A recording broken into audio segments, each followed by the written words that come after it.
శుక్లాంబరధరం విష్ణుం శశివర్ణం చతుర్భుజం ప్రసన్నవదనం ధ్యాయేత్ సర్వవిఘ్నోపశాంతయే.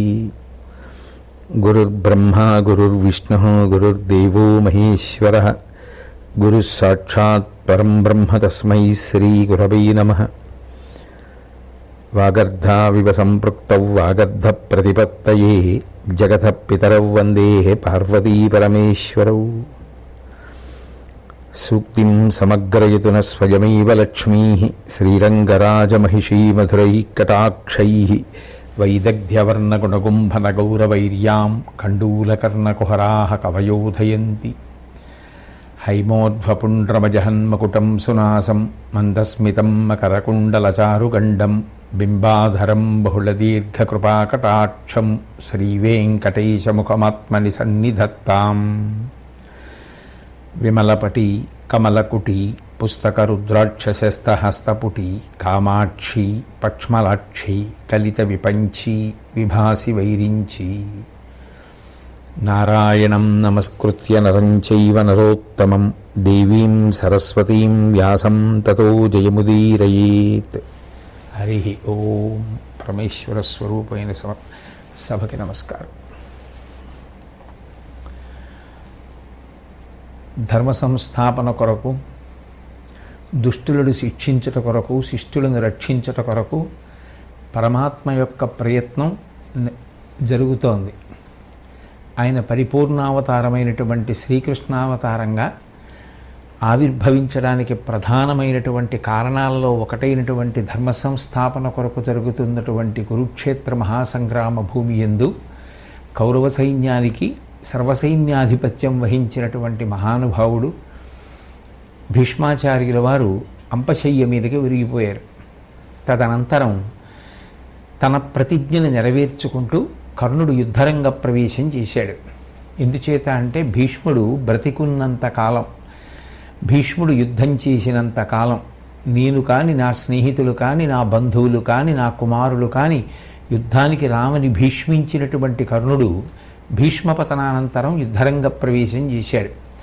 ఆ కురుక్షేత్రంలో కౌరవులలో ఉన్నటువంటి రాజులందరూ కూడా అర్జునుడి యొక్క ఉద్ధతిని తట్టుకోవాలి అంటే కర్ణుడు యుద్ధరంగ ప్రవేశం చెయ్యాలి అని కోరుకున్నారు. ఆ వచ్చినటువంటి కర్ణుడు తిన్నగా యుద్ధభూమిలో అంపశయ్య మీద ఉన్నటువంటి భీష్మాచార్యుల వారి వద్దకు వెళ్ళి ఆయన పాదములు పట్టి నమస్కరించి కన్నులు తెరిచిన తనని చూడమని ప్రార్థన చేసి యుద్ధానికి వెళ్ళడానికి అనుమతినివ్వవలసిందిగా భీష్మాచార్యుల వారిని ప్రార్థన చేశాడు. చేసిన తరువాత యుద్ధరంగానికి బయలుదేరి వెళ్ళాడు. వెళ్ళిన తరువాత దుర్యోధనుడు కర్ణుడితో మాట్లాడుతూ, భీష్ముడు నేల కొరిగిపోయాడు కాబట్టి ఇప్పుడు కౌరవ సైన్యాన్నంతటినీ నడిపించగలిగినటువంటి దక్షత కలిగినటువంటి వాడెవరు, ఎవరికి సర్వసైన్య ఆధిపత్యం ఇవ్వాలి అన్న విషయం మీద కర్ణుడిని సలహా అడిగాడు.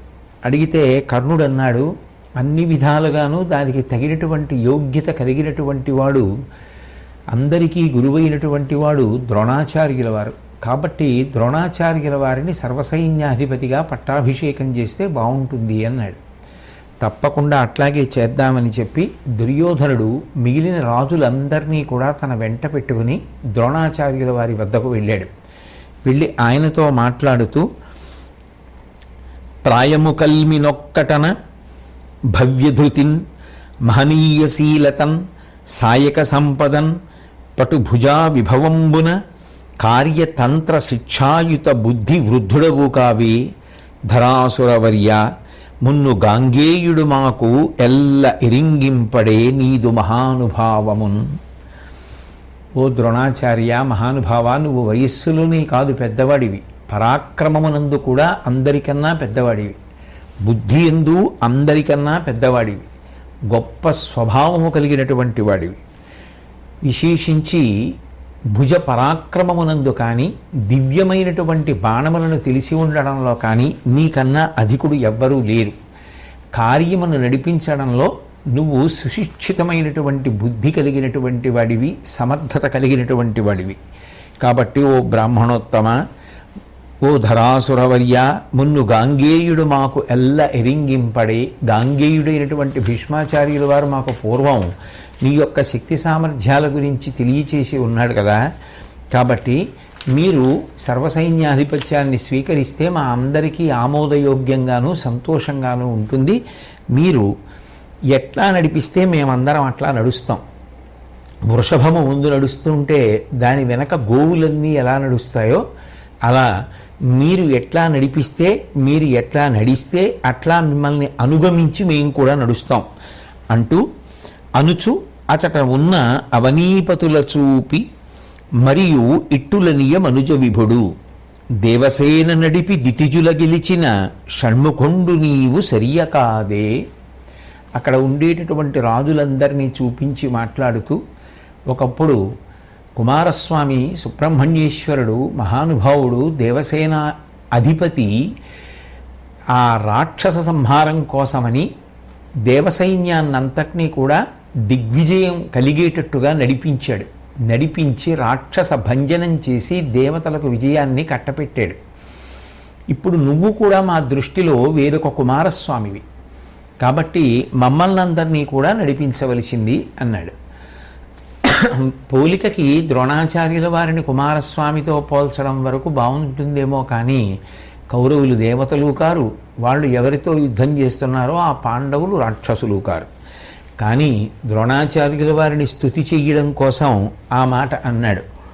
అని మీరు తప్పకుండా ఈ సర్వసైన్యాధిపత్యాన్ని స్వీకరించవలసింది అని కోరుకున్నాడు. కోరుకుంటే ద్రోణుడు అంతటా ఒక్కసారి చూసి దుర్యోధనుడితో మాట్లాడుతూ అన్నాడు, వేదములున్ తదంగములు వింతలుగానొక కొన్ని నేర్తు, ధైర్యాది గుణంబులిందు కలవైనను ఇంతటివానిగాగన త్యాదర వృత్తి మీరు, విజయాచనను కొనియాట చేసి యవు కాదనకియ్యకుంటి తగ కౌరవనాథుని కోర్కి తీర్పగన్. నేను వేదాన్ని కొన్ని అంగములతో చదువుకున్నటువంటి మాట వాస్తవమే, కానీ ఏదో కొంతవరకు చదువుకున్నాను, నేనేదో బాగా చదివేసుకున్నాను అన్న మాట ద్రోణుడు వంటి మహాబుద్ధిశాలి ఎందుకంటాడు? కాబట్టి కొంతవరకు నేను చదువుకున్న మాట వాస్తవం, కానీ నా యందు నిజానికి ధైర్యము మొదలైనటువంటి గుణములు మీరు ఏవి ప్రస్తుతి చేశారో అవన్నీ ఉన్నాయని నేను అనుకోవట్లేదు. కానీ మీరు మాత్రం నా యందు విశేషమైనటువంటి ఆదరణతో విజయము కొరకు నన్ను సర్వసైన్యాధిపతిగా ఉండవలసిందిగా కోరారు. మీ ఆదరభావాన్ని దృష్టిలో పెట్టుకుని నేను అవుననక కాదనక మీరు ఏది చెప్పారో అది చేయడానికి సిద్ధంగా ఉన్నాను.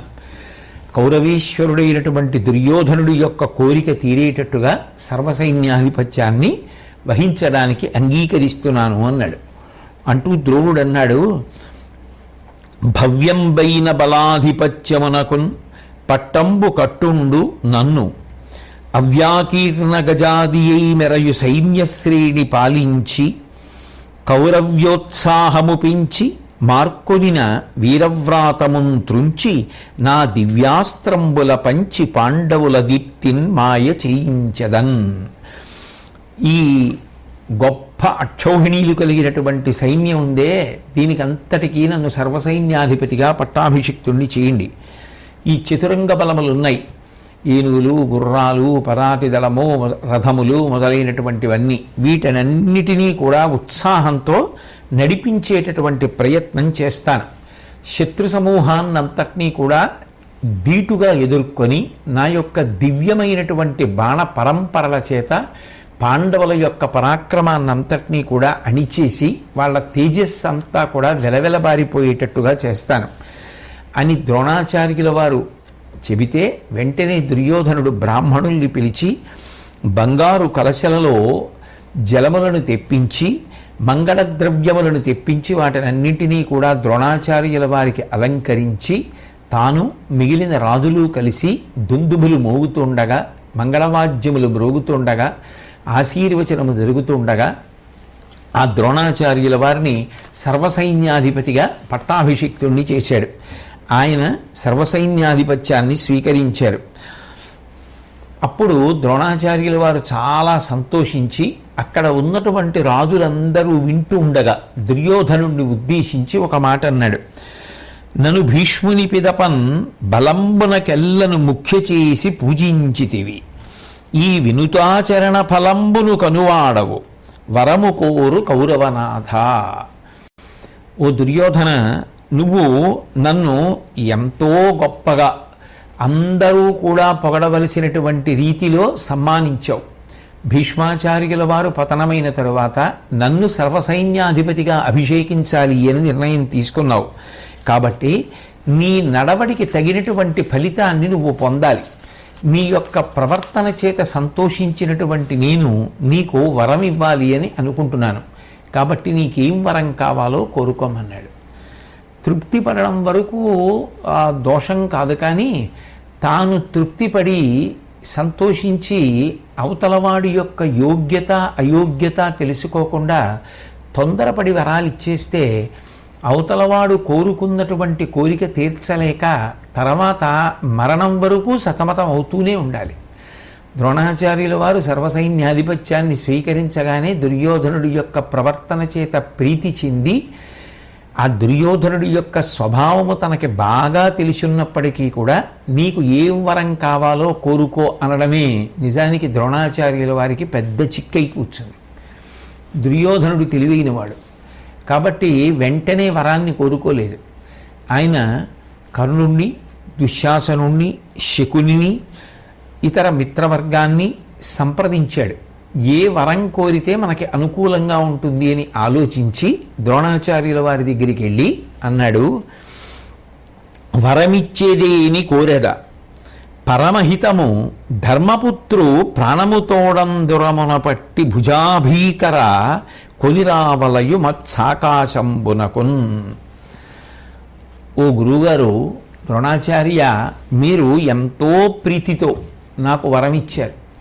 మీరు అపారమైనటువంటి భుజ పరాక్రమము కలిగినటువంటి వారు, అందులో సందేహం లేదు. అలా పిలిచాడు అంటేనే అందులో ఏదో ఉంది.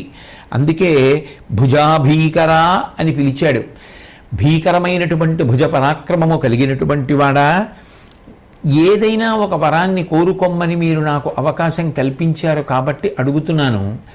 ధర్మరాజుని యుద్ధభూమి యందు చంపకుండా ప్రాణములతో పట్టి బంధించి నా వద్దకు తీసుకురావలసినది అన్నాడు.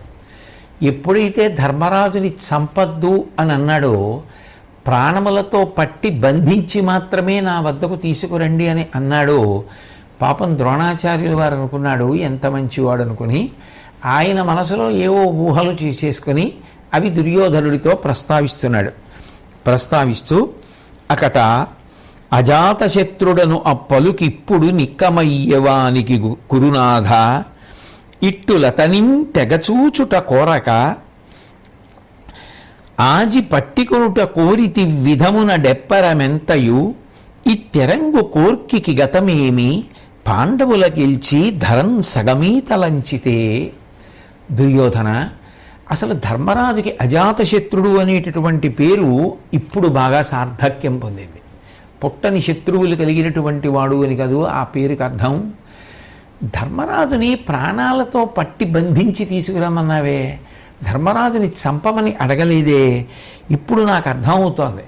బహుశా నువ్వు ఇలా ఎందుకు వరం అడిగావు అంటే, ఆ బంధించి తీసుకొచ్చిన తర్వాత ధర్మరాజుతో చూసావా యుద్ధం అన్నావు, యుద్ధంలో ఓడిపోయావా, నిన్ను బంధించేశావా అని చెప్పి ఆ ధర్మరాజుకి అర్ధరాజ్యం ఇచ్చి పంపించేస్తావు. అక్కడికి గెలిచినట్టు ఉంటుంది, చాలా ఔదార్యం చూపించినట్టు ఉంటుంది, అన్నగారికి అర్ధరాజ్యం ఇచ్చేసినట్లు ఉంటుంది, విశేషమైనటువంటి కీర్తిని పొందుతావు. ఇక పైన ఎప్పుడూ కూడా దుర్యోధనుడు మా చేతిలో ఎంత పాటి అన్న మాట పాండవులు అనకుండా చేసినట్టు ఉంటుంది. అందుకని ఇటువంటి ఆలోచన చేసావు. అందుకే ధర్మరాజుని చంపద్దంటున్నావు. ధర్మరాజు యొక్క గౌరవాన్ని తెలుసుకున్నావు. చాలా సంతోషమయ్యా దుర్యోధన, నీ మనసులో ఎంత మంచి ఆలోచన ఉందయా అని పాపం అమాయకుడు ద్రోణాచార్యుల వారు పొంగిపోతుంటే దుర్యోధన అన్నాడు, కాదు గురువుగారు, నేను అందుకు పట్టి బంధించి తీసుకురమ్మని చెప్పలేదు. ధర్మరాజుని ప్రాణములతో బంధించి తీసుకురండి అని నేను అడగడం వెనక వేరొక ఉద్దేశ్యం ఉంది. ఆ ధర్మసూను కయ్యంబున చంపిన కోపించి గాంధీవి కురు బలంబు సమయించు మనమోపి సర్వపాండవులను చంపితిమేమి ప్రచండ చక్రధార కౌరవకోటి తలలీరి రాజ్యంబు గోవిందుడీకున్నే గొంతికైన కాన యుధిష్ఠిరు కాయంబు నొంపక తెచ్చి జూదంబాడు తెరగొనర్చి మగుడ అడవికి ననచిన తగిలి అతనితోడ తమ్ములు పోన్ అంతతోన ఎల్ల దొసగు నూలున్ అప్రతిహత దుర్విభూతి పెద్ద కాలమే నీలుదు పృథివియల్లా. గురువుగారు, నేను ఎందుకు ధర్మరాజు గారిని ప్రాణాలతో బంధించి తీసుకురండి అని అంటున్నానంటే, ధర్మరాజు గారిని యుద్ధంలో చంపేశాం అనుకోండి, అర్జునుడికి ఎక్కడ లేని కోపం వస్తుంది.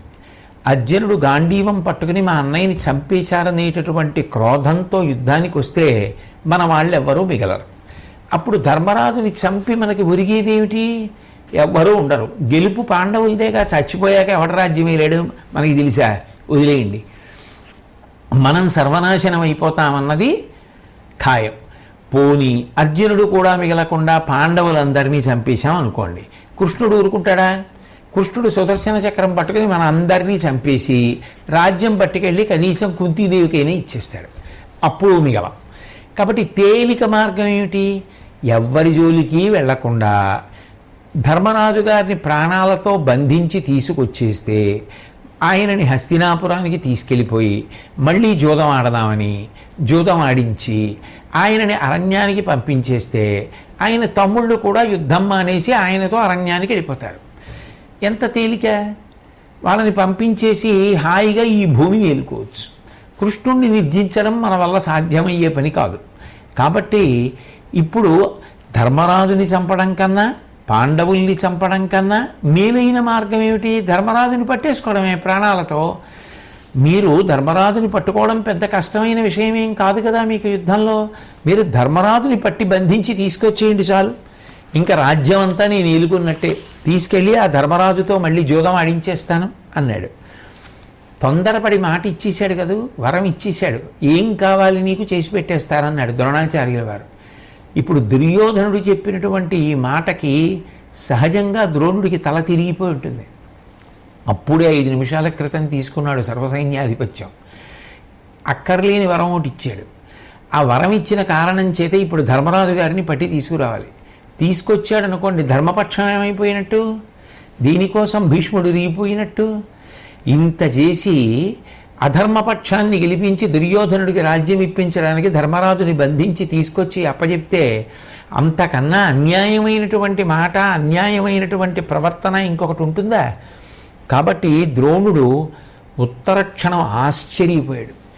ఇటువంటి ఘోరమైన దారుణమైన వరం దుర్యోధనుడు అడుగుతాడని నేను అనుకోలేదు. తొందరపడి వరం ఇచ్చాను.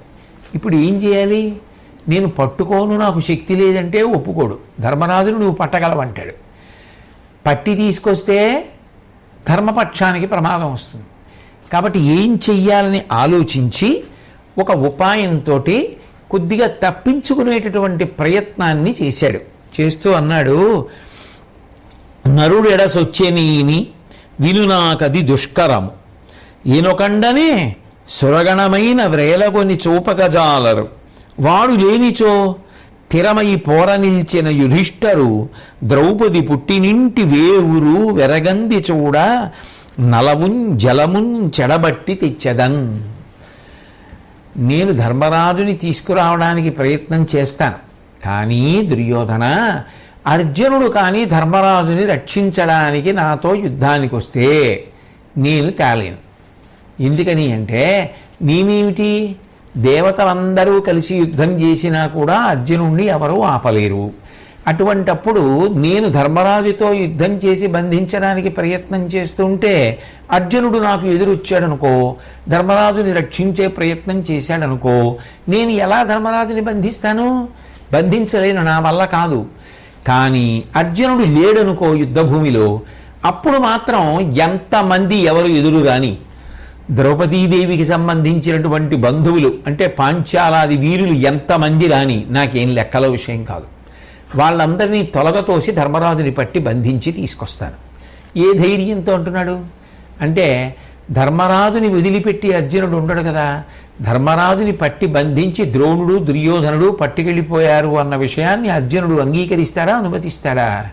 ఆయన బాహుపరాక్రమం ముందు అది జరిగే పనే. అందుకని అర్జునుడిని అడ్డుపెట్టాడు. అర్జునుడు ఎదురు రాకపోతే, అర్జునుడి చేత ధర్మరాజు రక్షింపబడకపోతే తప్పకుండా నీ కోరిక నెరవేరుస్తాను, ధర్మరాజుని పట్టి బంధించి తీసుకొచ్చి నీకు అప్పచెప్తానన్నాడు. ఇది వినగానే దుర్యోధనాదులందరూ పొంగిపోయారు. అర్జునుడు ధర్మరాజుని రక్షించడానికి రాకుండా ఉండాలంతే కదా. అర్జునుడిని పక్కదారి పట్టించేస్తాం. పక్కదారి పట్టించేస్తే అర్జునుడు ఇంకొక వైపు కడతాడు యుద్ధానికి. ద్రోణుడికి ఎంతసేపు ధర్మరాజుని పట్టి తీసుకొచ్చేస్తాడు. అర్జునుడు వెనక్కి వచ్చేటప్పటికి ధర్మరాజు బందీ అయిపోతాడు. హస్తినాపురం తీసుకెళ్ళిపోతాం. అయిపోయింది యుద్ధం, ఇంకేముంది? ఆనందపడిపోయారు.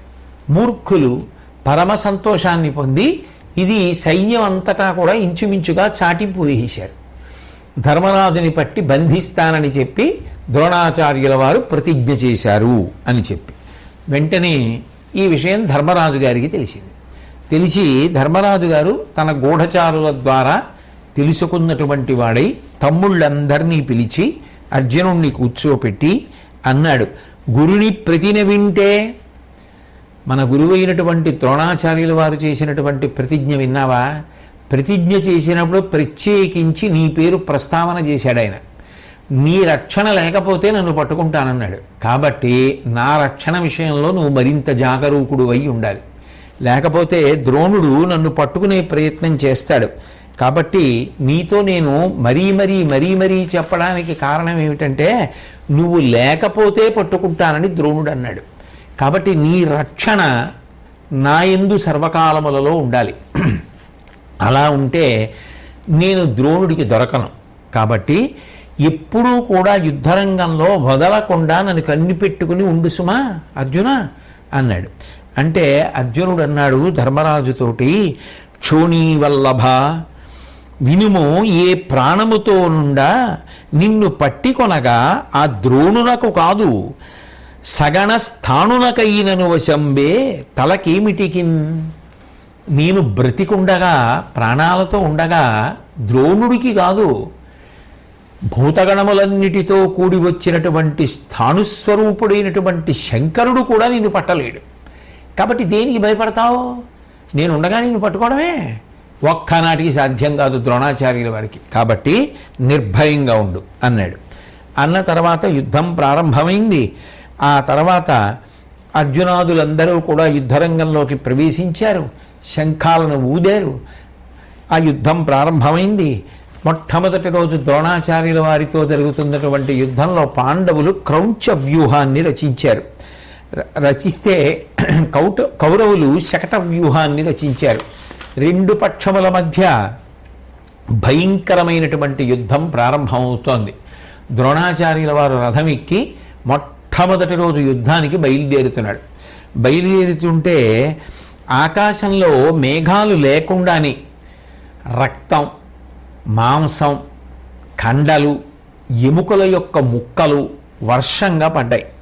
పెద్ద పెద్ద గ్రద్దలు కౌరవ సైన్యం మీద తిరుగాడడం మొదలుపెట్టాయి. నక్కల యొక్క ఊళలు చాలా గట్టిగా వినిపించాయి. చాలా వేగంగా ఆకాశంలో నిప్పులతో కూడుకుని కాంతులతో ఉల్కలు భూమి మీద పడ్డాయి. ఇవన్నీ దుశ్శకునములే కదా. కాబట్టి అపజయం కలుగుతుంది, ద్రోణుడు పడిపోతాడు అన్నది శకునములు సూచిస్తున్నాయి. అయినా కూడా ఇటువంటి మహోత్పాతాలకి ఏ విధమైనటువంటి భయాన్ని చెందకుండా, ఇవి ఎవరి చెవినా పడకుండా ఉండడం కోసం అందరూ ఉత్సాహంతో యుద్ధం చెయ్యాలనేటటువంటి తలంపుతో కౌరవులు శంఖాలు మ్రోగించారు, దుందుబులు మ్రోగించారు, రకరకాలైనటువంటి శబ్దములు చేస్తూ ఉత్సాహంగా తమ తమ సైన్యములతో యుద్ధానికి బయలుదేరారు. అంటే ఇంకా దుశ్శకునములే రానివ్వండి, ఎవరు ఏం చెప్పనివ్వండి, వాడు పట్టించుకోడు, వాడి మూర్ఖత్వం వాడిదంతే దుర్యోధనుడిది. మనం గెలుస్తాం, దానికి ప్రాతిపదిక ఏం లేదు. ఆశ ఏమిటంటే ఇదిగో ఇప్పుడు కొత్తగా ఆయన ద్రోణాచార్యుల వారు సాక్షాత్ పాండవులకి గురువు, ధర్మరాజు యొక్క శక్తి తెలుసు. ధర్మజుణ్ణి పట్టుకోవడం ద్రోణాచార్యుల వారికి పెద్ద కష్టంతో కూడుకున్న విషయం కాదు. కాబట్టి ధర్మరాజుని ప్రాణములతో పట్టుకుంటే యుద్ధం అయిపోయింది. ఆ సంతోషంతో బయలుదేరారు. కానీ దుశ్శకునములు చెప్పేస్తున్నాయి ఎవరు గెలుస్తారు ఎవరు గెలవరు అన్నది. అర్జునుడు యుద్ధాన్ని ప్రారంభించి మొట్టమొదట కౌరవ సైన్యాన్ని తాకి ప్రచండమైనటువంటి యుద్ధం జరుగుతున్న సమయంలో ఆ బంగారంతో చేయబడినటువంటి రథాన్ని ఎక్కి ఎర్రటి గుర్రాలు కట్టబడినటువంటి ద్రోణాచార్యుల వారు యుద్ధాన్ని చేయడం మొదలు పెడితే పాండవ సైన్యం పాంచాల సైన్యం ఏదీ కూడా దిక్కు తోచక పరుగులు తీయవలసి వచ్చింది. ఆయన ఎక్కడ చూసినా ఆయనే కనబడ్డాడు. అంత భయంకరమైనటువంటి యుద్ధాన్ని ప్రారంభం చేశాడు. ద్రోణుడు యుద్ధం చేస్తున్నట్టుగా కనపడలేదు, అదొక పెద్ద వినోదాన్ని అనుభవిస్తున్నట్లుగా ఉంది. అంత సంతోషంతో చేస్తున్నాడు. ఆ ద్రోణుడు అంత గొప్పగా చాలా మహిమ కలిగినటువంటి బాణములను అస్త్రములను ప్రయోగిస్తుంటే భయంకరమైనటువంటి యుద్ధాన్ని వైరివీరులు చేసినప్పుడు యువతల వారి పక్షం ఎటువంటి దైన్యాన్ని పొందుతుందో అటువంటి దైన్యాన్ని పాండవ పక్షం పొందింది. ఎందుకనంటే ఎక్కడ చూసినా తెగిపోయినటువంటి తలలు, నెత్తురు వరదలై ప్రవహిస్తోంది, ఊడిపోయినటువంటి వెంట్రుకలు, రాలిపోయినటువంటి ఆభరణాలు, పడిపోయినటువంటి కిరీటాలు, ఒరిగిపోయినటువంటి పతాకాలు, చిదిరిపోయినటువంటి రథాలు, చెల్లాచెదరైపోయినటువంటి అవయవాలు, వీటన్నిటితోటి ఆ పాండవుల యొక్క సైన్యం చెల్లాచెదరైపోయి ముక్కలై పడిపోయింది. అంత భయంకరమైనటువంటి యుద్ధాన్ని ప్రారంభం చేస్తే ధర్మరాజు తొందరపడినటువంటి వాడై వెంటనే సైన్యాధిపతి అయినటువంటి దృష్టజ్యుమ్నుడిని పిలిచి మహావీరుడైనటువంటి ద్రోణాచార్యుల వారు విజృంభించి ఉన్నాడు, కాబట్టి మనందరం కూడా వెళ్ళి ఆయనని ఎదుర్కొనకపోతే ద్రోణుడి యొక్క శరలాఘవం ముందు మన సైన్యాలు నిలబడడం కష్టమవుతుంది అంటే దృష్టజ్యుమ్నాదులందరూ కూడా ద్రోణాచార్యుల వారిని ఎదుర్కొనేటటువంటి ప్రయత్నం చేస్తే ఆయన ఎంత గొప్ప యుద్ధం చేశారంటే పొదువుటయున్ కనుగవ కెంపొదవగా మీ వంగి ద్రోణుడున్మదలీలం తదనీకముల కలంచుచు ముదుకొండయ్యును కుమారమూర్తిన్ బొలిచెన్. అర్జునుడి యొక్క సేనలు ద్రోణాచార్యుల వారి మీదకి ద్రోణాచార్యుల వారి యొక్క సైన్యం మీదకి యుద్ధానికి వచ్చి ఆక్రమించుకునేటటువంటి ప్రయత్నం చేసినటువంటి కారణం చేత కన్నులు ఎర్రబడినటువంటి ద్రోణాచార్యుల వారు ఒక ఉన్మాది ఎలా ప్రవర్తిస్తాడో అలా యుద్ధోన్మాదాన్ని పొందాడా అన్నట్లుగా అంత వృద్ధుడైనప్పటికీ కూడా కుమారస్వామి నిత్య యవ్వనంలో ఉండేటటువంటి వాడు ఎలా ప్రవర్తిస్తాడో అలా యుద్ధం చేసి పాండవ సైన్యాన్నంతటినీ కూడా కలత చెందింపచేశాడు.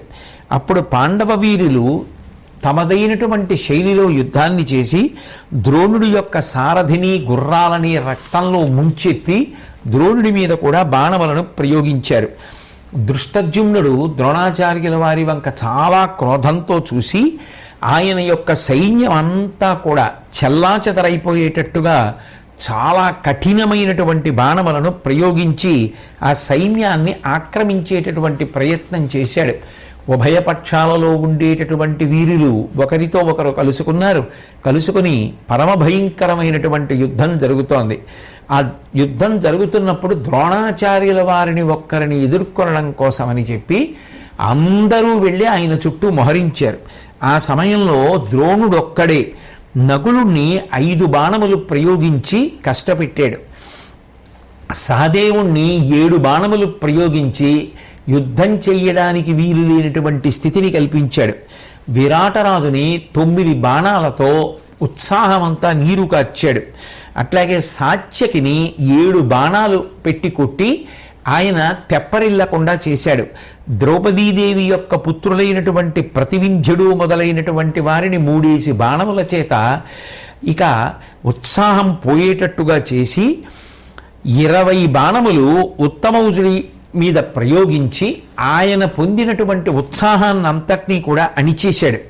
ఇలా ఆ ధర్మరాజు యొక్క శిఖండి యొక్క పొగరు అణిగిపోయేటట్టుగా పరమ భయంకరమైనటువంటి బాణములను ద్రోణుడు ప్రయోగించి ఇంతమందిని ఎదుర్కొన్నాడు.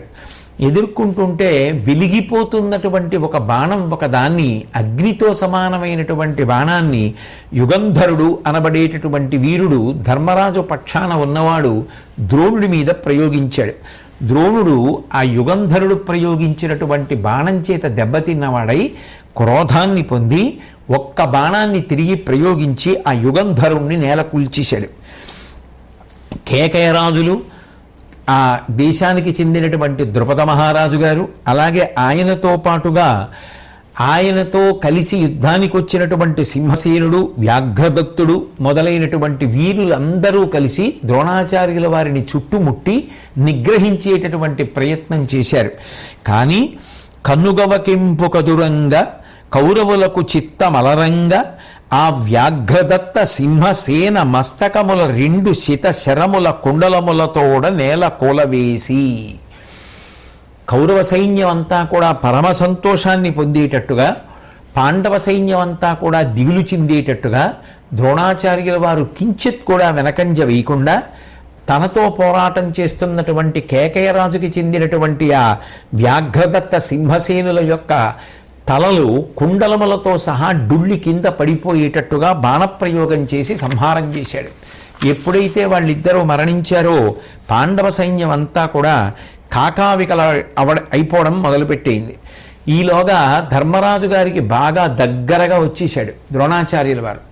ఇది చూసినటువంటి పాండవ సైన్యం, అదిగో ద్రోణుడికి ధర్మరాజు గారు దొరికిపోయాడు, ధర్మరాజు గారిని పట్టి ద్రోణుడు బంధిస్తున్నాడు, బంధించి హస్తినాపురానికి తీసుకెళ్ళిపోతాడని చెప్పి వాళ్ళందరూ కూడా చాలా పెద్ద కలకలంతో అరుపులవి మొదలుపెట్టారు. ఈ ఉద్విగ్న పరిస్థితులను గమనించినటువంటి కృష్ణార్జునులు వెంటనే రథాన్ని తోలుకుని ద్రోణాచార్యుల వారికి ఎదురొచ్చారు. ధరణీభాగము క్రక్కునం కదల రథ్యవ్రాత చించద్గతి స్ఫురణం బొప్పగా బాణజాలము నభంబుంగప్ప అత్యంత నిష్ఠుర సంతర్జన ఘోష భీషణ మహాటోపంబు దిగ్దంతులాతురతం పొందగా చేరవచ్చివడి పార్థున్ అగ్గురున్ తాకినన్. వెంటనే భూమి అంతా కదిలిపోయేటట్టుగా, ఆకాశమంతా ఆ అర్జునుడు ప్రయోగించినటువంటి బాణ పరంపరల చేత కప్పబడిపోయేటట్టుగా, కఠోరమైనటువంటి ఆ ఆటోపంతో కూడుకున్నటువంటి అదల్చేటటువంటి శబ్దము దిక్కులన్నీ నిండిపోయేటట్టుగా ఆ గుర్రములు దూకుతుండగా రథం మీద వచ్చి అర్జునుడు వెంటనే ద్రోణాచార్యుల వారితో యుద్ధం మొదలుపెట్టి ధర్మరాజు గారు చిక్కకుండా చూసుకున్నాడు. ఇద్దరి మధ్య భయంకరమైనటువంటి పోరు ప్రారంభమైంది. ఈ అటు ద్రోణుడు ఇటు అర్జునుడు కూడా అంత గొప్ప యుద్ధం చేస్తూ ఇరుపక్షములలో ఉన్నటువంటి సైన్యాన్ని నిహతులు చేస్తూ ఉంటే చూసేటటువంటి వారికి ఎలా అనిపించిందంటే 2 వైపుల నుంచి 2 రక్తపు నదులు ప్రవహిస్తున్నాయా అనిపించింది. అంత సైన్యం నశించిపోయింది. ఈలోగా సూర్యాస్తమయం అయింది. దానితో మొదటి రోజు యుద్ధాన్ని ఆపుచేశారు. 2వ రోజు యుద్ధం ప్రారంభమవుతుండగా ద్రోణాచార్యుల వారి దగ్గరికి దుర్యోధనుడు వచ్చాడు. వస్తే దుర్యోధనుడు ఎందుకు వచ్చాడో ద్రోణాచార్యుల వారికి అర్థమైంది.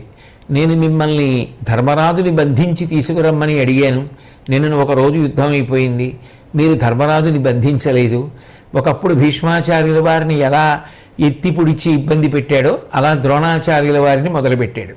అయితే భీష్ముడు నేను పాండవులను వధించరని ముందు చెప్పాడు, నీకో వరం ఇస్తానని ద్రోణాచార్యుల వారు అని ఇబ్బందులకు లోనయ్యాడు. కాబట్టి ఇప్పుడు దుర్యోధనుడు వచ్చి ద్రోణుడితో ఆ ధర్మజుణ్ణి పట్టుకోవాలి అన్న రీతిలో మళ్ళీ ప్రస్తావన చేస్తూ ఉంటే ద్రోణాచార్యుల వారు దుర్యోధనుడితో అన్నాడు, నరవరా మున్న చెప్పితి రణంబున అర్జునుడొద్దనున్న ఎవ్వరికి ధర్మసూను పొదువంగ నశక్యము ఒకండు పార్థును ఉద్ధరుడయి నేలవాపికొని దొర్బలమొప్పగ పోవజాలినన్ వెరవున పట్టెదన్ పరులు వేవురు మార్కొనినన్ కలంచెదన్. నేను నిన్ననే నీతో చెప్పాను దుర్యోధన, అర్జునుడు ఎదురుగుండా ఉన్నంతసేపు ధర్మరాజుని కాపాడుకోవడం కోసమని చెప్పి అర్జునుడు జోక్యం చేసుకుని నాతో యుద్ధానికి వచ్చినంతసేపు నేను కాదు ఎవ్వరూ కూడా ధర్మరాజుని పట్టుకోలేరు. దీనికి ఒకే ఒక్క పరిష్కారం ఉంది.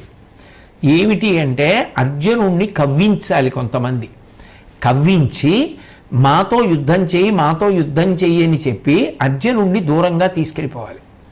అర్జునుణ్ణి దూరంగా తీసుకెళ్ళిపోయి అంతమంది కలిసి అర్జునుడితో యుద్ధం చేస్తుంటే అతను వెనక్కి తిరిగి రావడానికి అవకాశం లేకుండా పదే పదే కవ్వించి పిలుస్తూ ఉండాలి. అర్జునుడు యుద్ధానికి వెనక్కి వెళ్ళిపోతుంటే, వాళ్లతో యుద్ధం చేస్తుంటే, ధర్మరాజుకి దూరంగా ఉంటే తప్పకుండా నేను ఆ ధర్మరాజు గారిని పట్టుకుంటాను. తప్ప అర్జునుడు వెంటనే వచ్చేసి ధర్మరాజు పక్షాన్ని చేరిపోయి ధర్మరాజుని రక్షించడం మొదలు పెడితే ధర్మరాజుని పట్టుకోవడం సాధ్యం కాదు. కాబట్టి అర్జునుణ్ణి ఎవరైనా కవ్వించి దూరంగా తీసుకెళ్ళిపోండి. యుద్ధభూమిలో ధర్మరాజు ఒంటరిగా ఉంటాడు, అప్పుడు పట్టుకుంటాడు అని ఎందుకైనా మంచిది అనుకున్నాడో ఏమో. మళ్ళీ ఇంకొక మాట కూడా చేర్చాడు. నరుడు లేని చోట ననుగని విన్నిచ్చి పారకున్న పట్టువడియగాక తలపు ధర్మపుత్రు ధరణీష పారుటగలిగనేని అంతకంటే మేలు. ఒకటి, అర్జునుడు లేకుండా ఉంటే ధర్మరాజుని పట్టుకుంటాడు. అర్జునుడు లేకుండా ఉన్నాడు, ధర్మరాజుని పట్టుకుందామని నేను వెళ్ళా, ఏదో నాతో యుద్ధం చేశాడు, ధర్మరాజు ఓడిపోతున్నాడు, ఇప్పుడు నేను ఇంకా ధర్మరాజుని బంధించగలను. ఆ స్థితి వచ్చేటప్పటికీ ధర్మరాజు పారిపోయాడు అనుకో, యుద్ధభూమిని వదిలిపెట్టి.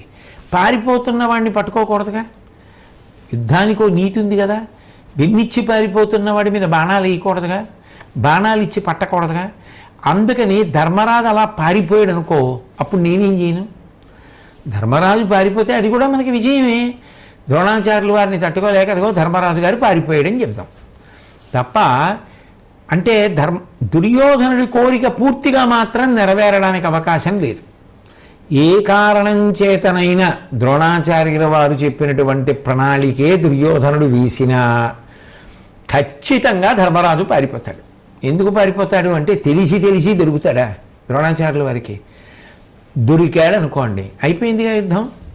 అందుకని పక్కన అర్జునుడు లేకుండా దూరంగా వెళ్ళి ఎక్కడో ఎవరితోనో యుద్ధం చేయవలసినటువంటి పరిస్థితి తటస్థించినా, తాను ద్రోణాచార్యుల వారిని ఎదుర్కోవలసి వచ్చినా, ద్రోణుడి చేత తాను బంధీకృతుడు కావలసినటువంటి పరిస్థితి ఉత్పన్నమైన ఒక్కనాటికి ధర్మరాజు అక్కడ నిలబడడం. ధర్మరాజు పారిపోతాడు. పారిపోతుంటే పట్టుకోవడం సాధ్యం కాదుగా. అందుకని ఒకవేళ అలా పారిపోయాడనుకో, అంతకంటే మేలు, పట్టుకోవడం కన్నా గొప్పది కదా అన్నాడు దుర్యోధనుడితో. ఏమంటాడు దుర్యోధనుడు మాత్రం? ద్రోణాచార్యుల వారు చేసినటువంటి ప్రతిపాదనని సుశర్మ విన్నాడు. విని వెంటనే దుర్యోధనుడితో అన్నాడు, ఆ నరుడెప్పుడు మము అవమానించుచు ఉనికి చేసి మనుజేశ్వర కోపానలము సంతతము మా మానసముల బొదువ అతని మార్కొను కడకన్. దుర్యోధన, నీకు తెలుసు అర్జునుడు ఎప్పుడూ మమ్మల్ని అవమానిస్తూ ఉంటాడు. ఆ అవమానించినటువంటి కారణం చేత మాకు ఎప్పటి నుంచో అతని మీద ప్రతీకార జ్వాల రగిలిపోతోంది. నువ్వు మాకు ఒక్క అవకాశం ఇస్తే మేము ఆ అర్జునుడిని కవ్వించి యుద్ధభూమికి దూరంగా తీసుకెళ్ళిపోయి యుద్ధం మొదలెడతాం. అది తెలియలేదు కాదు. ఇక అర్జునుడు అక్కడ యుద్ధంలో ఉంటాడు. ఈలోగా ద్రోణాచార్యుల వారు ధర్మరాజు గారిని పట్టేసుకుంటాడు. కాబట్టి మన ప్రణాళిక నెరవేరుతుంది కదా. కాబట్టి మాకు అటువంటి అవకాశం మేము అర్జునుడిని దూరంగా తీసుకుపోతాం అన్నాడు సుశర్మ. అనగానే దుర్యోధనుడికి ప్రణాళిక నచ్చింది. ద్రోణుడు చెప్పాడుగా, అర్జునుడిని దూరంగా తీసుకెళ్ళిపోతే ధర్మజుడిని బంధించే ప్రయత్నం చేస్తానని, అందుకని మీరు తప్పకుండా అలా చేయండి అన్నాడు. వాళ్ళు త్రిగర్తులు అంటే త్రిగర్త దేశానికి చెందినటువంటి 10,000 మంది రాజులు. వాళ్ళని త్రిగర్తులు అంటుంటారు. వాళ్ళకే సంసప్తకులు అని ఒక పేరు. ఎందుకని అంటే సంసప్తకులు అనడానికి కారణం వాళ్ళు యుద్ధంలో మేము వెనక్కి తిరగము అని ఒట్టు పెట్టుకున్నారు. వాళ్ళకి అర్జునుడి మీద అంత కోపం. ఈ యుద్ధంలో మేము ఎట్టి పరిస్థితుల్లో వెనుతిరగం, విజయమో వీరస్వర్గమో. వాళ్ళు ఎంత ప్రతిజ్ఞ చేశారంటే, ఎప్పుడైతే దుర్యోధనుడు సుశర్మకి అనుమతినిచ్చాడో ఆ సుశర్మ యొక్క సోదరులు ఉన్నారు, సత్యవ్రతుడు, సత్యకర్ముడు, సత్యవర్ముడు అని. వాళ్ళందరూ కూడా అర్జునుడిని నిగ్రహించి దూరంగా తీసుకెళ్లి యుద్ధం చేయడానికి సిద్ధపడ్డారు. 10,000 మంది రాజులు వాళ్ళ సైన్యం. కాబట్టి 10,000 మంది త్రిగర్తాధిపులు, కేరళ, మాళవ, శిలీంధ్ర, మగధ, మచ్చిల్లికాది దేశాధిపతులు తమ తమ బంధువులతోటి మిత్రులతోటి శపథం చేసి మేము ఎట్టి పరిస్థితుల్లో ఈ యుద్ధంలో వెనుతిరగమో, మేము ఈ ప్రతిజ్ఞ చేశాం కాబట్టి మమ్మల్ని సంశప్తకులు అని పిలుస్తారు అని చెప్పి వీళ్ళందరూ కలిసి ఉత్సాహపడి స్నానాలు చేసి అగ్నిహోత్రాన్ని పూజ చేసి అందరూ వింటూ ఉండగా ప్రతిజ్ఞ చేశారు. ఏమని? అర్జును చంపుదుమతని కోడితిమేని గోవధంబును వనితావధంబు బ్రహ్మవధంబును పరదారగమనంబు బ్రహ్మస్వహరణంబు పరధనాపహరణంబు గురుజన త్యాగంబు శరణాగతారక్షణము అనృతాభిరతియు మద్యపానము అర్ధిమానవ వైముఖ్యమును గృహదాహంబు జలుల నిట్టిగతుల పుచ్చునట్టిగతుల వాటిల్లును. ఆ కిరీటి కోలు తలకు నోటలేక దురము చేసే తగిన తుదికన్న పుణ్యాత్మ కలిత గతుల మేలు కలుగుమాకు అన్నారు. అది వాళ్ళు చేసినటువంటి శపథం. మేము అర్జునుడితో యుద్ధానికి వెళ్ళినప్పుడు మా శక్తి కొలది యుద్ధం చేస్తాం, అర్జునుడిని హతమార్చేస్తాం. మేము ఏ కారణం చేత కూడా యుద్ధంలో వెనక్కి తిరగం, అంత గొప్ప యుద్ధం చేస్తాం.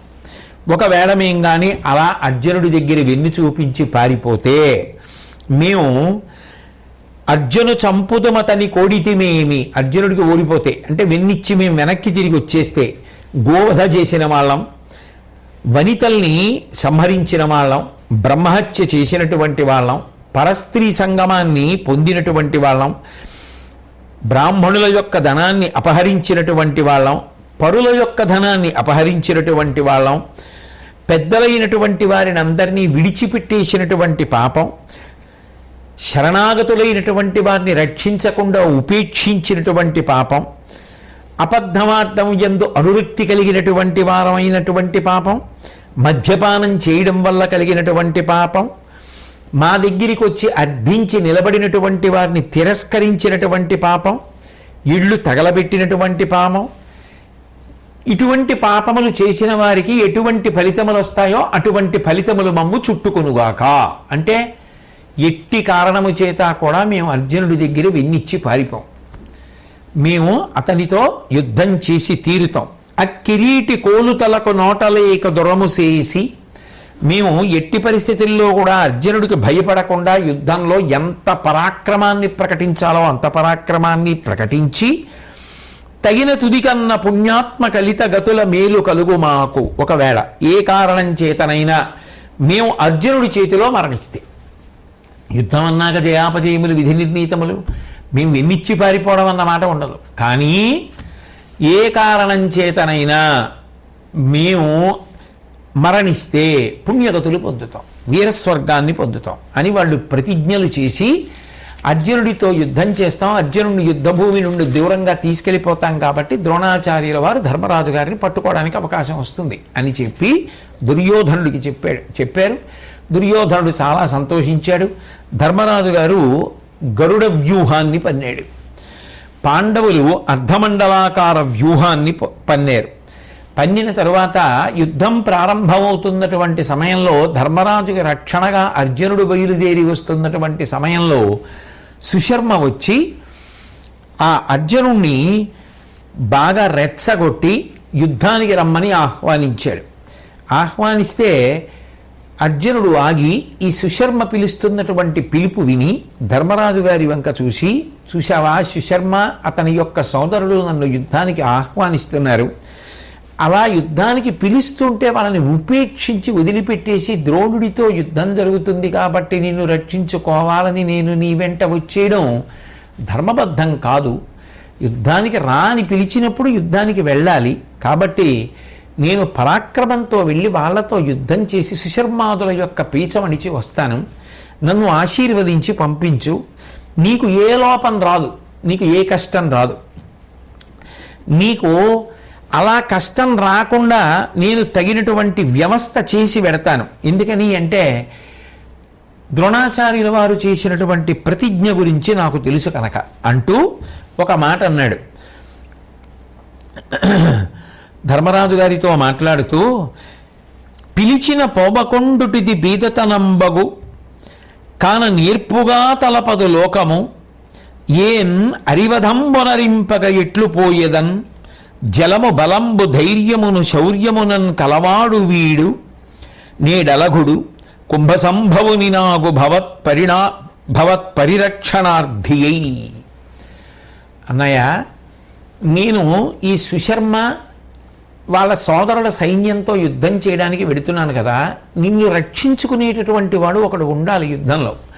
కాబట్టి ఇదిగో పాంచాల దేశానికి చెందినటువంటి గొప్ప వీరుడు, ఈయన సామాన్యుడు కాడు, మహాపరాక్రమోపేతుడు, గొప్ప ధైర్యము కలిగినటువంటి వాడు, సాహసం కలిగినటువంటి వాడు, శౌర్యం కలిగినటువంటి వాడు, ఇన్ని గుణములు కలిగినటువంటి ఈ సత్యజిత్తుని నీకు రక్షకుడుగా ఉంచుతున్నారు. ఈయన ఉండగా ద్రోణుడు నిన్ను పట్టుకోవడం సాధ్యం కాదు. కాబట్టి అన్నయ్య, ఈ సత్యజిత్తు నిన్ను కాపాడుతూ ఉంటాడు.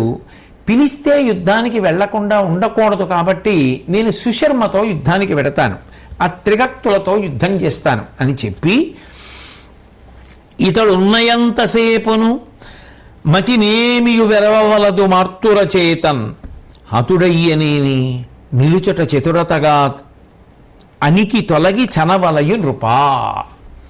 అన్నయ్య, ఒకటి గుర్తుపెట్టుకో, ఇతడున్న ఎంతసేపును ఈ సత్యజిత్ ఎంతసేపు బతికుండి నిన్ను కాపాడుకుంటూ ఉంటాడో మతినేమియు వెరవవలదు మార్తుర చేతన్, ఇతను ఎంతసేపు అయితే బతికుండి నిన్ను కాపాడుకుంటూ ఉంటాడో అంతసేపు నువ్వు శత్రువుల వలన భయపడవలసినటువంటి అవసరం లేనే లేదు. హతుడయ్యనేని, ఒకవేళ ద్రోణాచార్యుల వారి చేతిలోనో శత్రు సైన్యం చేతిలోనో ఈ సత్యజిత్ చనిపోతే నిలుచుట చతురదగాదనికి తొలగి చనవలయు నృపా. ఈ సత్యజిత్ చనిపోయిన ఉత్తరక్షణం ఇంకా నువ్వు యుద్ధభూమిలో ఉండడం మంచిది కాదు. అది చతురత అని అనిపించుకోదు, అది ఉపాయంతో కూడుకున్న బుద్ధి కాదు, అది నేర్పరితనం కాదు. కాబట్టి సత్యజిత్ మరణిస్తే వెంటనే నువ్వు యుద్ధభూమిని విడిచిపెట్టి వెళ్ళిపో అని అర్జునుడు ధర్మరాజుకి చెప్పి, నేను సంసప్తకులతో యుద్ధానికి వెడుతున్నానని అన్నగారికి నమస్కారం చేసి అన్నగారి ఆశీర్వచనాన్ని పుచ్చుకొని అర్జునుడు యుద్ధానికి వెళ్ళిపోయాడు. ఆ తర్వాత ద్రోణుడు సర్వసైన్యాధిపతి అయినటువంటి ఆ దృష్టద్యుమ్నుడితో యుద్ధం ప్రారంభం చేశాడు. అప్పుడు ధర్మరాజు గారు దృష్టద్యుమ్నుడి దగ్గరికి వెళ్ళి ఒక మాట అన్నాడు. నేడి బ్రాహ్మణు చేతన్ బోడిమిసిడి ఏను చిక్కి పోవకయుండన్ వేడిమి మెరయు శరంబుల వాడిమి సొంపెల్ల చూప వలయించుమి. ఒక రకంగా పాపం ధర్మరాజు గారిని చూస్తే చాలా జాలే వేస్తుంది ఆయన పరిస్థితి. దృష్టద్యుమ్నుడి దగ్గరికి వెళ్ళి అంటున్నాడు, దృష్టద్యుమ్న, నువ్వు సర్వసైన్యాధిపతి ఉసుమా, అదిగో అర్జునుడేమో ఆ సంసప్తకులతో యుద్ధానికి వెళ్ళిపోయాడు త్రిగర్తులతోటి, నువ్వు నన్ను రక్షించాలి. ఇవాళ నువ్వు వేడి బాణాలు ప్రయోగించి పౌరుషం చూపించి ఆ ద్రోణాచార్యుల వారిని జాగ్రత్తగా నిగ్రహించకపోతే తన ప్రతిజ్ఞ నెరవేర్చుకునే ప్రయత్నం చేస్తాడు. ద్రోణుడు సామాన్యుడు కాడు, కాబట్టి చాలా జాగ్రత్త స్మా, నన్ను కాపాడుకుంటుండు స్మా అని చెప్పాడు. నీకేం భయం లేదు ధర్మజా, నేనున్నాను కదా, ద్రోణుడిని నేను నిగ్రహిస్తాను, నువ్వు బెంగపెట్టుకోకు, రా యుద్ధానికి అని దృష్టద్యుమ్నుడు చెప్తే ధర్మరాజు గారు బయలుదేరారు. ద్రోణాచార్యుల వారు యుద్ధానికి బయలుదేరి రాగానే దృష్టద్యుమ్నుడు కనబడ్డాడు. తనని వధించడం కోసమే దైవదత్తంగా పుట్టినవాడు కదా దృష్టద్యుమ్నుడు. అందుకని దృష్టద్యుమ్నుడు కనపడితే అదొక అపశకునం కింద భావిస్తాడు ద్రోణుడు. అందుకని ఆయన ఆ దృష్టద్యుమ్నుడి వంక చూడడం ఇష్టం లేక పక్కకి ముఖం తిప్పుకొని పాంచాల సైన్యంతో యుద్ధం చేస్తూ వాళ్ళందరినీ కూడా చీల్చుకుంటూ ముందుకు వెళ్ళిపోతున్నాడు. అవతల అర్జునుడు దేవదత్తం అనేటటువంటి శంఖాన్ని పూరించి ఆ త్రిగర్తులతో యుద్ధానికి వెడుతున్నాడు. అసలు ఆ అర్జునుడు పూరించినటువంటి దేవదత్తం అనబడేటటువంటి శంఖము యొక్క ధ్వని వినపడేసరికే వాళ్ళందరూ చైతన్యం పోయి నిశ్చేష్టులైపోయి బొమ్మలు ఎలా నిలబడతాయో అలా నిలబడిపోయారు. ఆ శంఖధ్వని అంత గొప్పగా ఉంది. చాలా దూరం నుంచే బాణప్రయోగం చేసి అర్జునుడు 15,000 మంది రథికుల్ని కూల్చేశాడు. ఆ తర్వాత భయంకరమైనటువంటి యుద్ధం ఆ త్రిగర్తులతో ప్రారంభమైంది. సైన్యం చెల్లాచెదరైపోతుంటే ఆ సుశర్మ పెద్దగా అరవడం మొదలుపెట్టాడు. ఈ అర్జునుడు మనకి తెలియదా? ఎప్పటి నుంచో తెలుసు. ఈ తెలుసున్నటువంటి అర్జునుడి గురించి మీరు బెంగ పెట్టుకోవలసిన అవసరం ఏమిటి? మనం ఎటువంటి ప్రతిజ్ఞలు చేసి యుద్ధభూమికి వచ్చాము కాబట్టి మీరు యుద్ధభూమి నుండి తొలగకండి, మీ శౌర్యాల్ని పరాక్రమాల్ని ప్రదర్శించి అర్జునుడితో యుద్ధం చెయ్యండి అని చెప్తే భయంకరమైనటువంటి యుద్ధం ప్రారంభమైంది. యువతలేమో కొన్ని వేల మంది, అవతలేమో అర్జునుడు ఒక్కడు. ఆ యుద్ధం జరుగుతున్నప్పుడు అర్జునుడు ఏం చేశాడంటే దేవదత్త శంఖాన్ని పూరించి విశ్వకర్మ ఇచ్చినటువంటి మహాస్త్రాన్ని ఒకదాన్ని ప్రయోగించాడు. ఆ అస్త్రాన్ని ప్రయోగిస్తే ఆ అస్త్ర ప్రభావం చేత అర్జునుడికి వ్యతిరేకంగా యుద్ధం చేస్తున్నటువంటి సైనికులలో ప్రతివాడికి కూడా తన పక్కనున్న సైనికుడు అర్జునుడిలో కనపడ్డాడు. కనపడడంలో వాళ్ళల్లో వాళ్లే యుద్ధం చేసుకుని అర్జునుడిని చంపుతున్నాం అనుకుని వాళ్ళు ఒకళ్ళనొకళ్ళు పొడి చేసుకుని చాలామంది నిహతులైపోయారు. అంతమంది మరణించిన తరువాత చాలామంది సైనికులు పోయారు కాబట్టి శత్రువుల్ని సంహరించడంలో సఫలమైపోయింది కాబట్టి ఆ మహాస్త్రం శాంతించింది. ఎప్పుడైతే ఇంతమంది మరణించారో త్రిగర్తులు తట్టుకోలేకపోయారు. తేనెటీగలు ఒక వ్యక్తి వెంటపడి కుట్టడం అనేటటువంటిది చాలా భయంకరంగా ఉంటుంది. తెలిసి కానీ తెలియక కానీ తేనెపట్టుంది అన్న విషయం గమనించకుండా ఎవరైనా కదిపారనుకోండి, ఆ కొమ్మ మీద తేనెపట్టు పట్టింది బాగా లోపలకుంది అన్న విషయం ఒక్కొక్కసారి తెలిసే అవకాశం ఉండదు. అందులో వేసవికాలం యొక్క చివరి భాగానికి వచ్చేటప్పటికి బొగడ చెట్లు ఎక్కడుంటాయో అక్కడ గొప్ప సువాసన. ఎందుకంటే ఆ బొగడ పువ్వు చూడడానికి చిన్నది ఉంటుంది కానీ దాంట్లో మంచి మకరందం ఉంటుంది. అసలు ఆ బొగడ చెట్టు కింద నిలబడితే చాలు తేనె వాసన వస్తుంది. అంత తేనె ఉంటుంది కాబట్టి ఎక్కడి నుంచి వస్తాయో తెలియదు. ఆ గ్రీష్మ ఋతువు చివరకు వస్తుంది అనేటప్పటికీ ఆ విరగ పూసేస్తాయి బొగడ చెట్లు. చిన్న చిన్న పువ్వులు అందులో ఉన్న మకరందం అంతా లాగి ఆ బొగడ చెట్టు చాలా గుబురుగా ఉంటుంది. దాని మీద కాకి అవి కూడా వాలం ఎక్కువ. ఆ గుబురు లోపలికి తేనె పట్టు పెట్టేస్తాయి, అస్సలు కనపడదు. అది గ్రీష్మ ఋతువు కాబట్టి సర్వసాధారణంగా బాటసారులు ఏం చేస్తారంటే చల్లగా ఉంటుందని వెళ్ళి బొగడ చెట్టు కింద చేరుతారు. చేరినవాడు నీడలో నిలబడితే పర్వాలేదు, మధ్యలో అనవసరంగా ఏ కొమ్మో కిందకి వంచడమో అక్కర్లేని పనులు చేసే అలవాట్లు కొంతమందికి ఉంటాయి. ఏ పుల్ల విరవడానికో లేకపోతే ఓ కొమ్మ విరవడానికో ఆకు విరవడానికో పువ్వులు కోద్దామనో ఏదో ప్రయత్నం చేశాడనుకోండి, ఆ లోపలికి తేనె పట్టు ఉందని తెలియలేదనుకోండి, ఆ కొమ్మ వదిలేస్తే ఇది వెళ్ళి ఆ పైనున్న కొమ్మకి తగిలితే ఒక్కసారి తేనెటీగలు పైకి లేచాయనుకోండి, ఇక వీడు ఎక్కడికి పరిగెత్తలేడు, ఏ నీళ్లలోనూ దూకి దాక్కోవాలంతే. అలా వెంటపడి కుట్టేస్తాయి, ముందు నుంచి వెనక నుంచి పక్కల నుంచి అన్ని వైపుల నుంచి పట్టి కుట్టేస్తాయి, స్పృహే తప్పిపోతుంది. అంత దారుణంగా పట్టేస్తాయి ఆ తేనెటీగలు. అట్లా తేనెటీగలు పట్టేస్తే ఎలా పట్టుకుంటాయో అలా ఈ త్రిగత్తుల యొక్క సైన్యం అంతా కూడా ఒకేసారి వచ్చి కృష్ణార్జునుల యొక్క రథం మీద పడిపోయింది. పడిపోతే కృష్ణుడంతటి వాడు కూడా ఈ సంసప్తకుల యొక్క సైన్యం అంతా వచ్చి పడిపోతే ఆ సైన్యం మధ్యలోకి ఉండిపోయి ఇంతమంది వచ్చి మీద పడిపోయారు ఏమిటని ఆలోచిస్తుంటే వాళ్ళందరూ కృష్ణార్జునులు దొరికారు, చంపండి, ఖండించండి, నరకండి అని అరుస్తున్నారు. ఆ జనం మధ్యలో లోపలకు ఉండిపోయినటువంటి కృష్ణుడు, ఓ ఇంద్రపుత్ర ధనంజయ ఎక్కడున్నావు, నీ కంఠం వినపడదే, ఒకసారి పలుకు పలుకు అని అరుస్తున్నాడు. అరుస్తుంటే వెంటనే అర్జునుడు ఏం చేశాడంటే వాయువ్యాస్త్ర ప్రయోగం చేశాడు. పెద్ద పెనుగాలి బయలుదేరింది. ఆ పెనుగాలికి ఇంతమంది వచ్చి మీద పడి ఉన్నారు కదా, వీళ్ళందరూ ఎండుటాకులు ఎలా ఎగిరిపోతాయో అలా ఎగిరిపోయారు. మహాప్రళయ సమయమునందు రౌద్రస్వరూపాన్ని పొంది శివుడు లోకాలన్నింటినీ ఎలా లయం చేస్తాడో అటువంటి భయంకరమైనటువంటి రూపంతో కఠోరమైనటువంటి బాణాలు ప్రయోగించి ఆ అర్జునుడు ఆ సంసప్తకులందరినీ కూడా సంహారం చేస్తున్నాడు. అంత భయంకరమైనటువంటి యుద్ధం జరుగుతోంది. ఆ జరుగుతున్నటువంటి సమయంలో యువతల ఈ ధర్మరాజు గారికి ద్రోణాచార్యుల వారికి యుద్ధం కూడా జరుగుతోంది. ఈ భీకరమైనటువంటి యుద్ధం అటుపక్షంలోనూ జరుగుతోంది, ఇటుపక్షంలోనూ జరుగుతోంది. అక్కడ కృష్ణార్జునులేమో సంసప్తకులతో పోరాడుతున్నారు. ఇక్కడ దృష్టజ్యుమ్నుడు, ఈ ధర్మరాజు మొదలైనటువంటి వాళ్ళందరూ కూడా ద్రోణాచార్యుల వారితో పోరాడుతున్నారు. ద్రోణాచార్యుల వారు సమీపానికి వచ్చేశాడు ధర్మరాజు దగ్గరికి. వచ్చేసి ధర్మరాజు గారికి రక్షణగా ఉన్నటువంటి సత్యజిత్తుతోటి వృకుడు అనబడేటటువంటి ఒక మహావీరుడితోటి యుద్ధం మొదలుపెట్టాడు. ఆయన యొక్క శక్తి సామర్థ్యములు అనితర సాధ్యములు. అందుకే ఆ వృకుణ్ణి పడగొట్టేశాడు.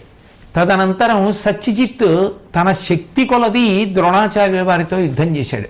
కానీ ఆ సత్యజిత్తుని కూడా పడగొట్టేశాడు. ఎప్పుడైతే సత్యజిత్తు పడిపోయాడో ధర్మరాజు గారు చూశాడు.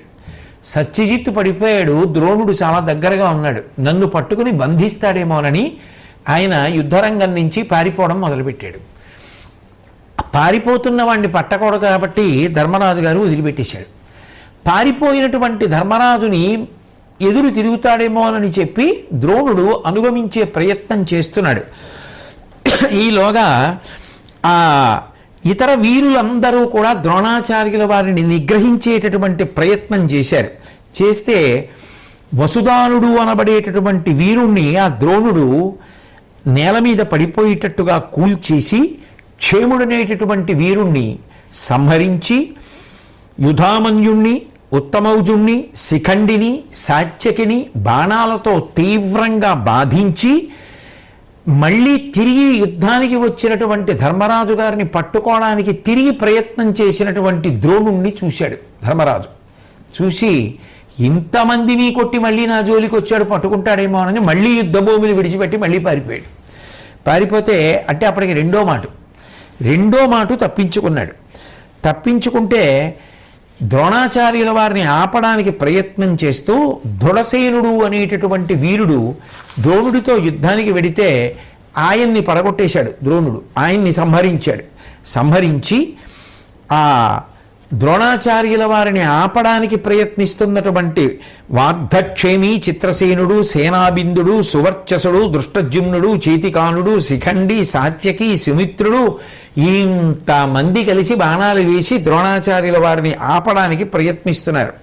కానీ ఒక్కొక్కడితో ఒక్కొక్క ద్రోణుడు యుద్ధం చేస్తున్నాడా అన్నంత భయంకరమైనటువంటి యుద్ధాన్ని చేస్తూ ద్రోణాచార్యుల వారు సుమిత్రుణ్ణి చంపేసేటప్పటికీ మిగిలిన వాళ్ళందరూ కూడా దిక్కులు పట్టి పారిపోతున్నారు.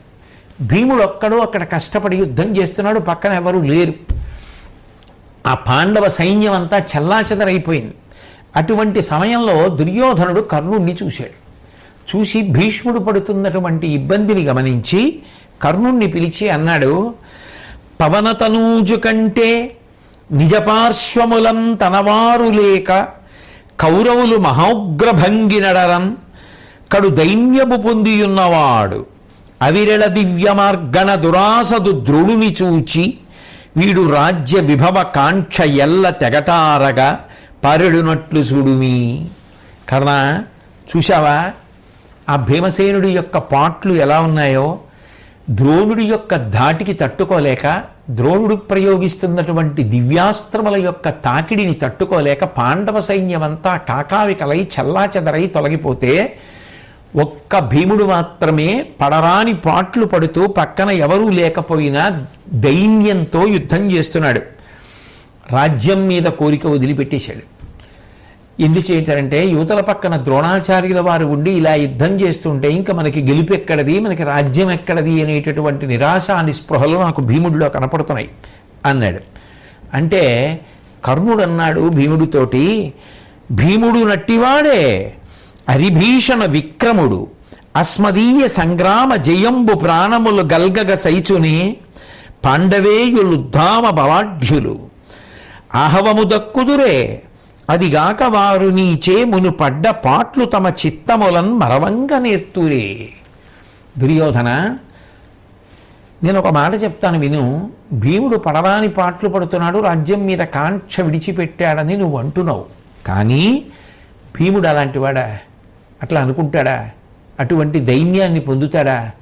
యుద్ధం అంటే ప్రాణం, యుద్ధం అంటే వినోదం, యుద్ధం అంటే క్రీడ, యుద్ధం అంటే ఆయన విజృంభణ. అటువంటి భీముడు ఒక్కనాటికి తను బ్రతికుండగా శత్రువులు గెలవడం అన్న మాట కూడా ఆలోచించడు. కాబట్టి ఒక్క భీముడేమిటి, పాండవులందరంతే. పాండవులందరూ కూడా అపారమైనటువంటి బలం కలిగినటువంటి వాళ్ళు యుద్ధభూమిని వదిలిపెట్టి వెళ్ళిపోతారా? వాళ్ళేం వెళ్ళరు. వాళ్ళు పైగా పూర్వం నువ్వు పెట్టినటువంటి కష్టాలన్నీ మనసులో పెట్టుకుని ఉన్నటువంటి వాళ్ళు. కాబట్టి ఎట్లాగైనా తెగించి నీతో యుద్ధం చేసి నీకు రాజ్యం దక్కకుండా చెయ్యాలనేటటువంటి ప్రతీకార బుద్ధితో పోరాట పటిమను ప్రదర్శిస్తారు తప్ప యుద్ధభూమిని విడిచిపెట్టి పారిపోవడం అనేటటువంటి మాట ఉండనే ఉండదు. భీముడు దైన్యం పొందడం అనేటటువంటి మాట అంతకన్నా ఉండదు. దుర్యోధన వినుము, తదీయ యోధులను వీరగుణాఢ్యులు భీము మున్నగాగొని గురుదాక కుండుదురే కూడుదమీతడు నవ్వకుండగా మనమును ఈతనిన్ బల సమగ్రులమై అటుకాక ఓడిరంచునికి ప్రమాదము ఏను మొగమోడక చెప్పితి కౌరవీశ్వర. నేను ఒక్క మాట చెప్తాను విను. పాండవ పక్షంలో పాండవులు మాత్రమే యోధులు కాదు, పాండవ పక్షంలో ఉన్న వాళ్ళందరూ కూడా మహాయోధులే, గొప్ప గుణములు కలిగినటువంటి వారే, గొప్ప గొప్ప వీరులే. ఇప్పుడు వాళ్ళందరూ కలిసి మళ్ళీ వస్తారు, భీముణ్ణి ముందుంచుకుంటారు. నకులుడు, సహదేవుడు, ధర్మరాజు, ధృష్టద్యుమ్నుడు, సాత్యకి వీళ్ళందరూ కలిసి ద్రోణుడితో మళ్ళీ పోరాటం చేస్తారు. వాళ్ళందరూ చిచ్చర పిడుగులు. వాళ్ళందరూ కలిసి ద్రోణుడి మీదకి వస్తే అంత తేలిక విషయం ఏం కాదు. కాబట్టి మనం ద్రోణుణ్ణి రక్షించుకుంటూ ఉండాలి. నేను మొగమాటం లేకుండా ఈ మాటలు అన్నాను. మనం వెంటనే వెళ్ళి ద్రోణుణ్ణి రక్షించుకునే ప్రయత్నం చెయ్యాలి, కానీ ఏదో విజయం వచ్చేస్తున్నంత సంతోషం పడిపోకూడదన్నాడు. కర్ణుడు ఏది ఊహించాడో అది నిజమైంది. చంద్రపతాకం ప్రకాశిస్తుండగా ధర్మరాజు, అలాగే సింహధ్వజం వెలిగిపోతుండగా భీముడు, శరభ పతాకం కలిగినటువంటి నకులుడు, గజధ్వజం కలిగినటువంటి సహదేవుడు, ద్రుపదుడు, విరాటుడు, సాత్యకి మొదలైనటువంటి వారందరూ కలిసి కుమ్మడిగా వచ్చి ద్రోణాచార్యుల వారి మీద యుద్ధానికి కలిగబడ్డారు. అప్పుడు భయంకరమైనటువంటి యుద్ధం జరుగుతోంది. దుర్యోధనుడు చూసి మనసులో అమర్షాన్ని పొంది పెద్ద ఏనుగుల గుంపును ఒకదాన్ని భీముడి మీదకి వదిలిపెట్టాడు. భీముడు కళ్ళల్లోంచి నిప్పులు రాలుతున్నాయా అన్నట్టుగా తన చేతిలో ఉగ్రమైనటువంటి గదాదండాన్ని పట్టుకుని తిప్పుతూ బాణములను ప్రయోగిస్తూ ఏనుగుల కుంభస్థలాలన్నింటినీ కూడా చీల్చేస్తూ దుర్యోధనుడి మీద బాణప్రయోగం చేసి దుర్యోధనుడిని బాధపెట్టాడు. వెంటనే దుర్యోధనుడు వంగరాజుని పురిగొల్పితే ఆ వంగరాజు ఏనుగులతో కూడి ఆ భీముడి మీదకి వచ్చి భీముణ్ణి నిగ్రహించేటటువంటి ప్రయత్నం చేశాడు. వెంటనే భీముడు క్రోధంతో చాలా విశేషమైనటువంటి ఉద్విగ్నతని ఆ రోషాన్ని పొందినటువంటి వాడై ఆ వంగ నృపతి యొక్క ఏనుగుని కూల్చేసి ఆయన యొక్క తల తెగిపోయేటట్టుగా చేసి యుద్ధంలో ఆ వంగ రాజుని గెలిచాడు. ఈలోగా దుర్యోధనుడు కనుసన్న చేసినటువంటి కారణం చేత భగదత్తుడు, నరకాసురుడి యొక్క కుమారుడు, ఆయన ఈ సుప్రతీకము అనబడేటటువంటి ఒక భయంకరమైనటువంటి ఏనుగునెక్కి యుద్ధానికి వచ్చాడు. వచ్చి ఆ ఏనుగు ఎంత గొప్పది అంటే, దానవజయం ఇంద్రునకెద్దాని వలన కలిగే మున్ను దానోగ్రమున ఏనుగు భగదత్తుడు పవమాన తనయు దశకు కొలిపే మదమెలరారన్. ఆ భగదత్తుడు ఎక్కేటటువంటి ఏనుక్కి సుప్రతీకము అని పేరు. ఇంద్రుడంతటి వాడు రాక్షసులతో యుద్ధం చేసేటప్పుడు గెలుపు కావాలి అంటే ఆ భగదత్తుణ్ణి అడిగి ఆ సుప్రతీకమన్న ఏనుగుని తీసుకెడితే మదజల ధారలు కారుతుండగా ఆ ఏనుగు చేసినటువంటి యుద్ధము వలన ఇంద్రుడంతటి వాడు గెలుపు పొందాడు. అంత భయంకరమైనటువంటి యుద్ధం చేస్తుంది ఆ సుప్రతీకం అనేటటువంటి ఏనుగు. దాన్ని భీముడి మీదకి తోలేరు. తోలితే ఆ భయంకరమైనటువంటి ఏనుగు భీముడి మీదకి వచ్చేస్తుంటే పాండవ సైన్యం అంతా చూసి భీముడు చనిపోయాడు అని చెప్పి పెద్ద పెద్ద అరుపులు అరిచారు. ఆ వచ్చేస్తున్నటువంటి ఏనుగు ధాటికి భీముడు తట్టుకోవడం ఎలా అని. అప్పుడు ధర్మరాజు కోపంతో మిగిలిన వారిని అందరితో కలిసి ఆ బాణములను ప్రయోగించి ఆ ఏనుగుని భగదత్తుణ్ణి కొంతవరకు నిలిపేటటువంటి ప్రయత్నం చేశాడు. కానీ ఆ ఏనుగుని భగదత్తుడు పురికొల్పినటువంటి కారణం చేత అది వచ్చి పాండవ సైన్యం మీద పడిపోతే గుర్రాలు, రథాలు, సైనికుల యొక్క గుంపులు అన్నీ దాని కాళ్ళ కింద పడిపోయి అది తొండంతో అందరినీ విసిరేస్తూ భయంకరమైన యుద్ధం చేసి ఆశ్చర్యకరంగా ఎందరినో మట్టు పెట్టేస్తోంది. అటువంటి సమయంలో దశార్ణాధీశుడు ఆ ఏనుగుతో యుద్ధం చేయడానికి ప్రయత్నిస్తే ఆ భగదత్తుడు ఆ పాపం దశార్ణాధీశుణ్ణి తోమరములు ప్రయోగించి సంహరించాడు.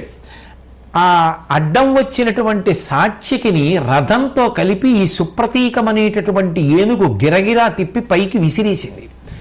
విసిరేస్తే ప్రమాదమునకు గురి కావలసినటువంటి సాత్యకి ఒడుపుగా రథంలోంచి కిందకి దూకేసి భూమి మీద నిలబడ్డాడు. ఈలోగా సారథి మళ్ళీ రథాన్ని తీసుకొస్తే ఆ రథం ఎక్కి సాత్యకి యుద్ధానికి వెళ్ళాడు. ఈ సుప్రతీకమనేటటువంటి ఏనుగు చేస్తున్నటువంటి పరమ భయంకరమైనటువంటి యుద్ధం నుంచి ఎలా తప్పించుకోవాలి అని ప్రయత్నం చేస్తుండగా పాండవ పక్షం నుంచి సుపర్వుడు అనేటటువంటి రాజు ఆ ఏనుగుని నిగ్రహించడానికి ప్రయత్నం చేస్తే అది ఈ సుపర్వుణ్ణి కూడా చంపేసింది. ఇంత గొప్ప యుద్ధం జరుగుతుంటే భీమసేనాదుల యొక్క సైన్యం అంతా కూడా ఏనుగు బారిన పడలేక, దానితో యుద్ధం చేయలేక, దాన్ని నియంత్రించలేక యుద్ధరంగాన్ని విడిచిపెట్టి అందరూ అన్ని వైపులకి పారిపోతున్నారు. ఒక పక్క భగదత్తుడేమో పాండవ సైన్యాన్ని తరుగుతున్నాడు. ఇంత భయంకరమైనటువంటి యుద్ధం జరుగుతుండగా అర్జునుడు దూరం నుంచి చూశాడు.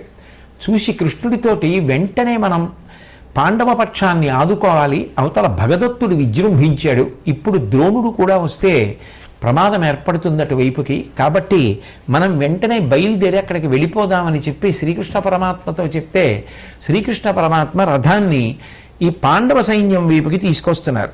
తీసుకొస్తుంటే 14,000 మంది రధికులైనటువంటి సంసప్తకులు ఇంకా మిగిలినటువంటి వాళ్ళు మేము బలప్రదర్శన చేస్తుంటే, యుద్ధం చేస్తుంటే మమ్మల్ని ఇక్కడ యుద్ధంలో ఎదుర్కొనడం మానేసి నువ్వు వెళ్ళిపోతావా అర్జున, ఇది యుద్ధనీతి కాదు, నువ్వు మాతో యుద్ధం చెయ్యాలి కానీ అక్కడికి వెళ్ళడం ఏమిటని చెప్పి ఆయన్ని రెచ్చగొట్టారు.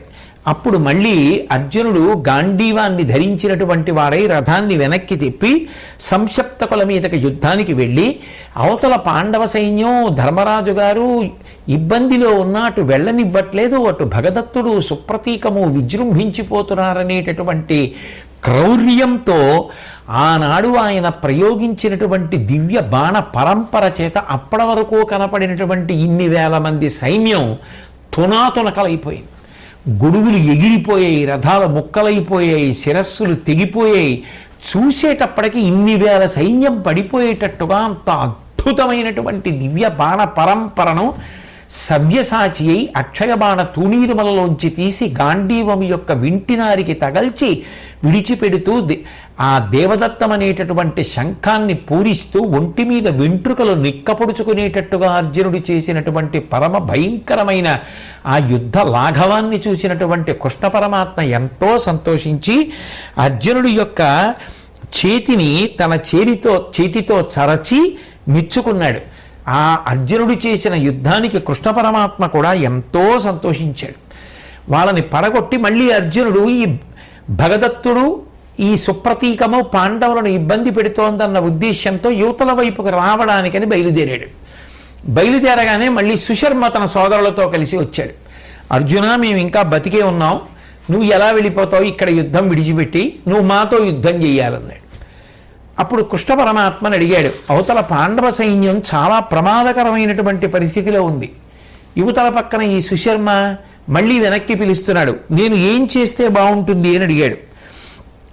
సరే, అర్జునుడు ఒక్కసారి వెనక్కి తిరిగి ఆ సుశర్మ యొక్క సోదరులందరినీ కూడా సంహరించి సుశర్మ స్పృహ తప్పి పడిపోయేటట్టుగా కొట్టి ఇక మాట్లాడడానికి ఎవడూ లేకుండా చేసి పాండవ పక్షం ఎక్కడైతే ఇబ్బందితో ఉందో, ఎక్కడైతే భగదత్తుడు సుప్రతీకమనేటటువంటి ఏనుగునికి పాండవ సైన్యాన్నంతటినీ కూడా ఇబ్బంది పెడుతున్నాడో ఆ ప్రదేశానికి చేరుకున్నాడు. చేరుకుని ఆ భగదత్తుడు వెంటనే అర్జునుడి మీద ప్రయోగించినటువంటి బాణములనన్నింటినీ కూడా ఖండించాడు. ఈలోగా ఆ భగదత్తుడు ఈ సుప్రతీకమనేటటువంటి ఏనుగుని చాలా వేగంగా కృష్ణార్జునున్నటువంటి రథం మీదకి తోలాడు. ఆ ఏనుగు ఒక్కసారి మీద పడిపోతుంటే అందరూ సైన్యం ఉలిక్కిపడి కృష్ణార్జునులు మరణించారు, కృష్ణార్జునులు మరణించారు అని చెప్పి పెద్ద పెద్ద కేకలేశారు. వెంటనే ఆ కృష్ణ పరమాత్మ చాలా లాఘవంతో ఏనుక్కి దొరకకుండా రథాన్ని పక్కకి తప్పించాడు. తప్పించడంలో ఏనుగు వేగంతో వెళ్ళి పాండవ సైన్యం మీద పడి పాండవ సైన్యాన్ని అంతటినీ కూడా ముప్పు తిప్పలు పెట్టింది.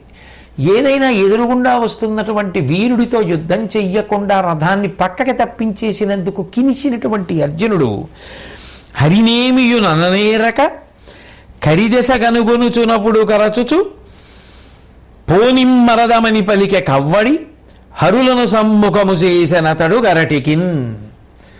చాలా కోపం వచ్చేసినటువంటి అర్జునుడు పెదవి కొరికేస్తూ ఆ ఏనుగు వంకే చూస్తూ భగదత్తుడి వంక చూస్తూ శ్రీకృష్ణ పరమాత్మని ఏమీ అనలేక, కృష్ణ రథాన్ని ఆ ఏనుక్కి ఎదురుగుండా తోలు అన్నాడు. అనగానే ఆ ఏనుక్కి ఎదురుగుండా ఆ రథాన్ని కృష్ణ పరమాత్మ తోలి నిలబెట్టారు. వెంటనే ఈ అర్జునుడు ఎప్పుడైతే రథాన్ని అక్కడికి తోలమన్నాడో, ఎప్పుడైతే సుప్రతీకానికి ఎదురుగుండా కృష్ణ పరమాత్మ రథాన్ని నిలబెట్టారో, అప్పుడు ఈ భగదత్తుడు అర్జునుడి యొక్క కిరీటం భేదించాడు ఒక తోమరాన్ని ప్రయోగించి. అది అంత తేలికైనటువంటి విషయం కాదు కదా. అర్జునుడు లోపల లోపల మెచ్చుకుంటూ భగదత్తుని యొక్క యుద్ధాన్ని పైకి మాత్రం చాలా కోపంతో 70 బాణాలను భగదత్తుడి మీదకి ప్రయోగించాడు. అప్పుడు ఒక అంకుశాన్ని తీసుకొని ఆ అంకుశం మీద అస్త్రాన్ని ప్రయోగించి అర్జునుడి మీదకి భగదత్తుడు వదిలిపెట్టాడు. ఆ అస్త్రం వచ్చేస్తోంది, అంకుశం వచ్చేస్తోంది. చూశారు కృష్ణ పరమాత్మ. ఉత్తర క్షణం చేతిలో ఉన్నటువంటి ఆ కళ్ళెములను వదిలిపెట్టేశారు. వదిలిపెట్టేసి అప్పుడు శౌరి పార్థునకు అడ్డముగా తన మీనమర్చి ఉంగప్పెసలారు పేరు రమునం ధరించిన అమ్మాస్త్రమందొప్పే నమారుణాంబుజ కృతోజ్వల మలికయై చిరస్థితించొప్పడి నూతనాభ్రతల శోభితమైన మెరుంగు చట్పుడన్. అప్పుడు కొత్తగా ఆకాశంలో నల్లటి మెబ్బు మీద ఒక మెరుపు మెరిస్తే ఎలా ఉంటుందో అట్లా భగదత్తుడి అంకుశం మీద అభిమంత్రించి విడిచిపెట్టబడినటువంటి అస్త్రం అర్జునుడి మీదకు వచ్చేస్తుంటే కృష్ణ పరమాత్మ ఆ పట్టుకున్నటువంటి ఆ గుర్రముల యొక్క కళ్ళాల్ని ఆ రథం యొక్క నొగల మీద వదిలేసి అర్జునుడికి అడ్డంగా లేచి నిలబడ్డారు. నిలబడేటప్పటికీ మెరిసిపోతున్నటువంటి ఆయన యొక్క నల్లని వక్షస్థలానికి వచ్చి ఆ అస్త్రం తగిలింది. తగలగానే అది ఆయన మెడలో మెరుపులతో కూడుకున్నటువంటి ఒక గొప్ప పుష్పమాలగా మారిపోయింది. అప్పుడు పాండవ సైన్యం అంతా కూడా గడగడలాడిపోయింది ఆ అస్త్రం యొక్క ప్రభావాన్ని చూసేటప్పటికి. కానీ నిజానికి కృష్ణ పరమాత్మ అడ్డుపడి ఆ అస్త్రాన్ని స్వీకరించి ఉండకపోతే, అది ఆయన మెడలో కమలాల మాలగా మారిపోకపోతే ఎంత ప్రమాదం అర్జునుడికి సంభవించి ఉండేదో. కానీ అర్జునుడు మాత్రం శ్రీకృష్ణ పరమాత్మ మీద అలిగి, ఇలా చేయడం నీకు సబబేనా? నువ్వు నా మీద ఉండేటటువంటి దయతో సారథ్యం చేయడానికి అంగీకరించావు, అది ఎంతో సంతోషకరమైన విషయం. కానీ మధ్య మధ్యలో ఇలా నువ్వే యుద్ధం చేసేస్తుంటే ఒకసారి చక్రం పట్టుకుంటావు, ఒకసారి మునికోల పట్టుకుంటావు, ఒకసారి నువ్వే లేచి నిలబడి నాకు అడ్డంగా నిలబడి అస్త్రాన్ని పుచ్చేసుకుంటావు. అప్పుడు అర్జునుడు యుద్ధం చేయలేకపోయాడు, అదిగో కృష్ణ పరమాత్మ పుచ్చుకున్నారు అని చెప్పి నాకు అపకీర్తి రాదా? ఎందుకు నువ్వు ఇటువంటి పనులు చేస్తుంటావని అడిగాడు కృష్ణుణ్ణి. అడిగితే కృష్ణ పరమాత్మ అన్నారు, అర్జున నీకు తెలియదు ఈ అస్త్రం యొక్క విశేషం. ఒకప్పుడు మహాప్రళయం అయిపోయిన తర్వాత సృష్టి పునః జరగవలసినటువంటి సమయంలో శ్రీ మహావిష్ణువు చెంతకు భూదేవి చేరింది. చేరితే ఆమె మనసులో ఉన్నటువంటి కోర్కెని గమనించినటువంటి శ్రీ మహావిష్ణువు ఆమెతో కలిసినటువంటి కారణం చేత నరకాసురుడు అనేటటువంటి కుమారుడు ఉద్భవించాడు. భూదేవికి శ్రీ మహావిష్ణువుకి జన్మించినటువంటి వాడైనటువంటి కారణం చేత ఆ నరకాసురుడికి వైష్ణవాస్త్రం లభించింది. ఆ నరకాసురుని యొక్క కుమారుడే ఈ భగదత్తుడు. తండ్రి దగ్గర ఉన్నటువంటి వైష్ణవాస్త్రం ఈ భగదత్తుడికి వచ్చింది. ఇప్పుడు ఈ వైష్ణవాస్త్రాన్ని నిగ్రహించగలిగినటువంటి వాడు ఎవరూ లేరు. అది కానీ భగదత్తుడు వదిలిపెట్టింది నీకు తగిలితే జరగరాని కీడు జరిగిపోతుంది. ఎందుకని అంటే ఇక దాన్ని ఉపసంహరించడం కానీ దానికి ఎదురు ఇంకొకటి ప్రయోగించడం కానీ సాధ్యం కాదు.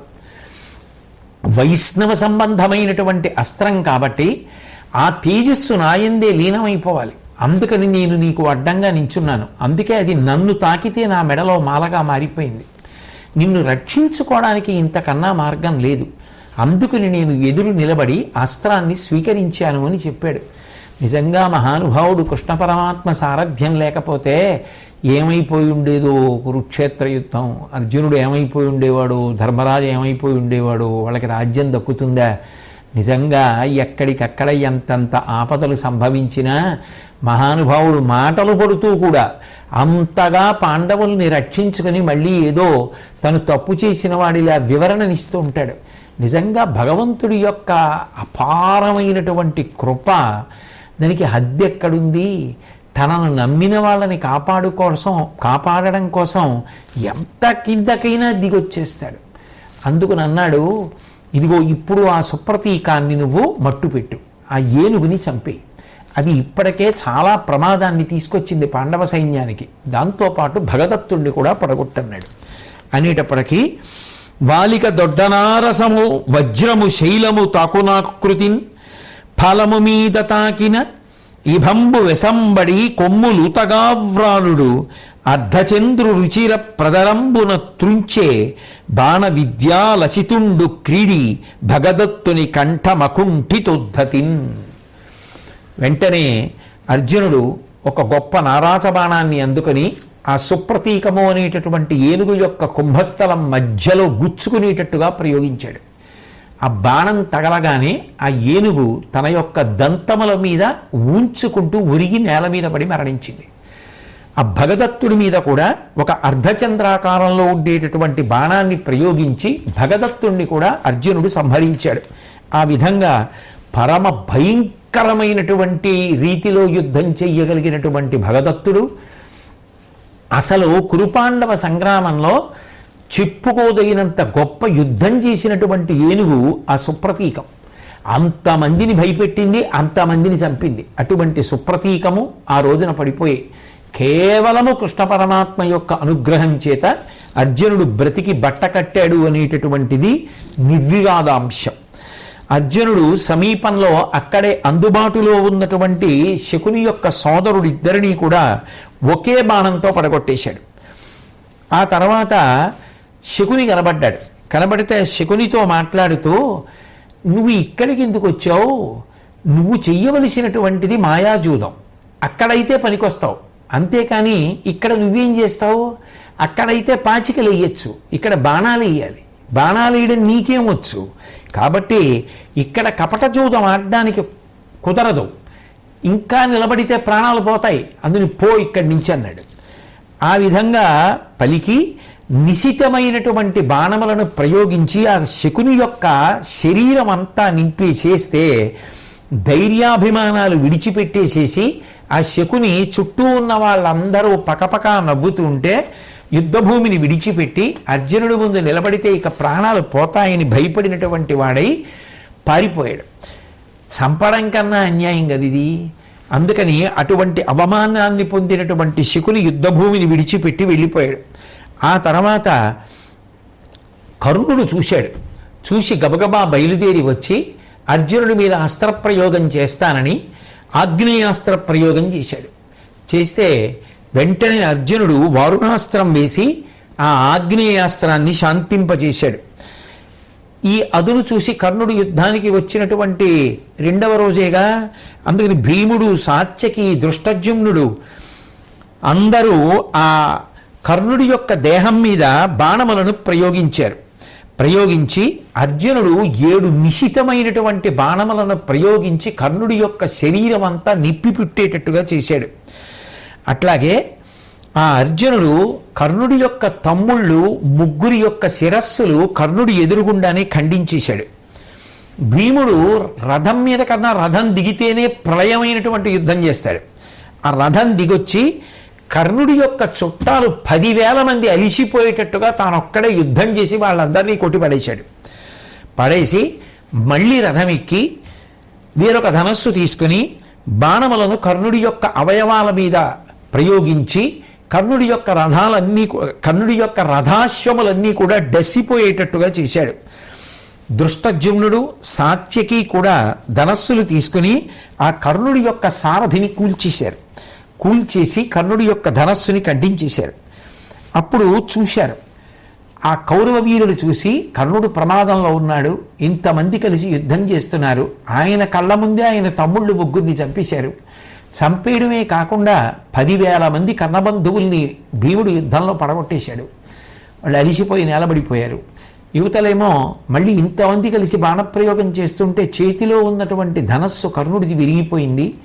ఇంకా ఉపేక్షిస్తే ఎటువంటి ప్రమాదం ఏర్పడుతుందో అని ఆలోచించినటువంటి వారై దుర్యోధనుడు, ద్రోణుడు, ఆ సైంధవుడు మొదలైనటువంటి వాళ్ళందరూ కూడా యుద్ధానికి వచ్చి ఆ శత్రువులు అనబడేటటువంటి సముద్రంలో ఇక మునిగిపోవడానికి సిద్ధంగా ఉన్నటువంటి కర్ణుడిని జాగ్రత్తగా పైకెత్తి కాపాడారు. యుద్ధం పరమ భయంకరమైనటువంటి రీతిలో జరిగింది. జరిగిన తర్వాత 2 పక్షముల యందు కూడా నష్టం జరుగుతోంది. ఇంత గొప్పగా జరిగిన తర్వాత సూర్యాస్తమయమైంది. అప్పుడు అటు ద్రోణుడు శాంతించాడు, ఇటు అర్జునుడు శాంతించాడు. కానీ ఆ రోజు యుద్ధం అయిపోయిన తర్వాత, 2వ రోజు యుద్ధం అయిపోయిన తర్వాత 2 పక్షాలలో ఉన్నటువంటి సైనికులు తమ తమ శిబిరములకు వెళ్ళిపోయిన తర్వాత అందరూ చెప్పుకున్న ఆశ్చర్యమైనటువంటి సంఘటనలు ఏవి అంటే, అదిగో ఆ సంసప్తకులతో అర్జునుడు ఒక్కడు చేసినటువంటి అద్భుతమైనటువంటి యుద్ధం, ద్రోణాచార్యుల వారు తన ప్రతిజ్ఞని నెరవేర్చుకోలేకపోవడం, ధర్మరాజు గారిని పట్టుకోలేకపోవడం, అట్లాగే ఎంత శౌర్యమున్నవాడైనా అర్జునుడు భగదత్తుడితో యుద్ధం చేసేటప్పుడు అంత ప్రేమతో శ్రీకృష్ణ పరమాత్మ అడ్డుపడి అర్జునుడిని రక్షించుకోవడం, ఆ శ్రీకృష్ణార్జునుల మధ్య ఉన్నటువంటి ప్రేమ మొదలైనటువంటివి తలుచుకుంటూ అందరూ ఆశ్చర్యపోయారు. ప్రత్యేకించి కౌరవపక్షంలో ఉన్నటువంటి సైనికులందరూ కూడా ఆ కృష్ణార్జునుల మధ్య అంత గొప్ప ప్రేమ ఉంటే ఎటువంటి అస్త్రం గురించైనా తెలుసున్నటువంటి కృష్ణ పరమాత్మ అర్జునుడికి అంతగా రక్షగా నిలబడుతుంటే ఇక ఎవరు మాత్రం ఏం చేయగలరు అని కృష్ణార్జునుల యొక్క ప్రేమ గురించి పదే పదే స్మరిస్తూ అర్జునుడి యొక్క బాణ లాఘవాన్ని గురించి తలుచుకుంటుండగా ఆ రోజు రాత్రి అందరూ నిద్రపోయారు. వాళ్ళందరూ అలా ప్రశాంతంగా నిద్రపోయినటువంటి ఘట్టం దగ్గర ఇవాళ పూర్తి చేస్తూ అంత గొప్పగా తన భక్తుణ్ణి కాపాడుకున్నటువంటి శ్రీకృష్ణ పరమాత్మ యొక్క పాదములకు శిరసు వంచి ఆయనకు నమస్కరిస్తూ సెలవు తీసుకుందాం. స్వస్తి.